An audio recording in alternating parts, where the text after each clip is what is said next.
Madilog Filsafat Seorang Buronan. Kali ini kita bakal bedah sebuah mahakarya yang lahir dari persembunyian. Sebuah gagasan radikal yang ditulis saat nyawa penulisnya benar-benar di ujung tanduk. Oke, coba deh bayangin suasananya. Tan Malaka nulis dan kata-katanya sendiri, pena merayap di atas kertas, di bawah sayapnya pesawat Jepang yang setiap hari mendengungkan kecerobohannya di atas pondok saya. Ini bukan sekedar nulis buku ya, ini adalah sebuah tindakan perlawanan intelektual di tengah ancaman kematian setiap saat. Jadi pertanyaannya, ide berbahaya apa sih yang lagi dia tuangkan ke kertas di tahun 1942 itu pas lagi ngumpet buat nyelamatin diri?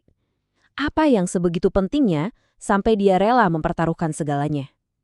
Nah, inilah pertanyaan inti yang akan kita kupas tuntas. Untuk bisa paham, kita harus mundur sedikit, kembali ke awal, ke bagaimana karya ini ditempa dalam kerahasiaan total. Nah, yang luar biasa dari lini masa ini tuh, coba lihat betapa sempitnya waktu dan betapa gila tekanannya. Juli 1942, dia mulai ngumpet. Terus selama 8 bulan berikutnya, selama 720 jam, dia mendedikasikan dirinya buat nulis Madilog. Begitu selesai, dia harus langsung kabur lagi, bahkan sampai kerja di tambang batu bara di Banten buat nyamar. Baru akhirnya muncul lagi Juni 1945. Ini nunjukin komitmen yang gila banget. Jelas, untuk bisa bertahan hidup, dia nggak bisa jadi Tan Malaka, dia harus jadi orang lain. Dia pakai nama samaran Iljaz Hussein.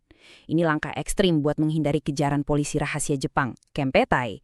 Setiap kata yang dia tulis itu adalah sebuah resiko.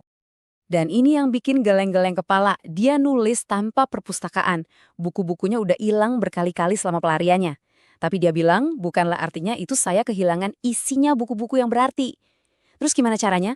Dia pakai yang dia sebut jembatan keledai. Semacam kerangka berpikir di otaknya. Jembatan mnemonik itu. Buat nyimpen dan manggil lagi semua pengetahuan luas yang pernah dia baca. Otaknya jadi perpustakaan terakhirnya. Oke, sekarang kita beralih ke musuh intelektual yang mau dia perangi. Tan Malaka ini nggak cuma melawan penjajah fisik, tapi juga sesuatu yang dia anggap sebagai belenggu mental bangsanya. Logika mistika.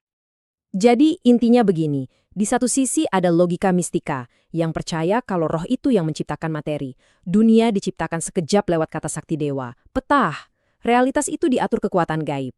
Nah, di sisi lain ada ilmu pasti atau sains. Di sini, materi itu harus ada dulu baru ada kekuatannya.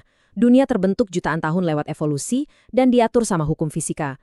Bagi Tan Malaka, logika mistika inilah yang jadi penghalang kemajuan dan cara berpikir rasional. Dan kutipan ini nunjukin banget kenapa dia anggap ini bahaya. Dia menantang, dekatilah kaum pekerja dengan logika mistika.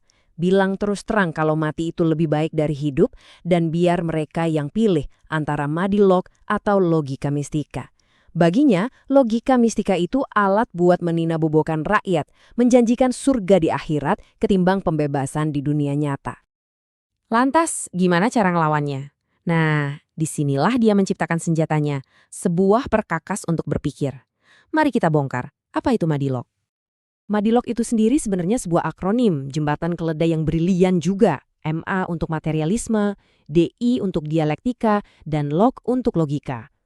Penting banget nih buat dipahami, Madilog itu bukan sebuah pandangan dunia ya, tapi sebuah metode berpikir, sebuah cara untuk memahami dunia. Gini cara kerjanya. Langkah pertama, materialisme.